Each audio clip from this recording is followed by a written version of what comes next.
పాతబస్తీ ఎందుకు అభివృద్ధి కావటం లేదని నగర మాజీ డిప్యూటీ మేయర్ సుభాష్ చంద్రజీ ప్రశ్నించారు. పాతబస్తీలోని ఎంఐఎం ప్రజాప్రతినిధులు రాష్ట్ర గ్రేటర్ బడ్జెట్ కేటాయింపుల్లో తీవ్ర అన్యాయం జరిగినా నిలదీయకపోవడం దారుణమని ఆగ్రహం వ్యక్తం చేశారు. ప్రభుత్వ పథకాలన్నీ పాతబస్తీకి ఎందుకు చేరటం లేదని నిలదీశారు. ప్రభుత్వం చొరవ తీసుకుని పాతబస్తీని అభివృద్ధి చేస్తే ఎంతో మందికి ఉపాధి కలుగుతుందని, పాతబస్తీ అభివృద్ధిలో నిర్లక్ష్యం తగదని, పాతబస్తీలో ఉన్నటువంటి అపోహలు అపార్థాలు తొలగించి ప్రభుత్వం అభివృద్ధి దిశగా అడుగులు వేస్తూ నిధులు కేటాయించి అభివృద్ధి చేయాలన్నారు.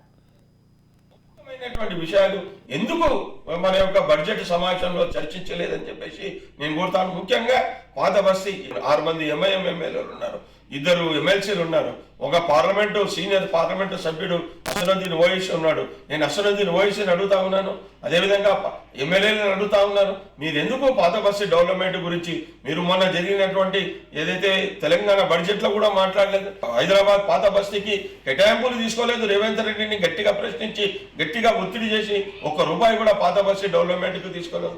అదేవిధంగా మీ ఎమ్మెల్యేలు కానీ మీ కార్పొరేటర్లు కానీ మొన్న జరిగినటువంటి మున్సిపల్ కార్పొరేషన్ బడ్జెట్ లో కూడా ఎక్కడ కూడా పాతబస్తీ మొత్తం కూడా డెవలప్మెంట్ కావడం లేదు.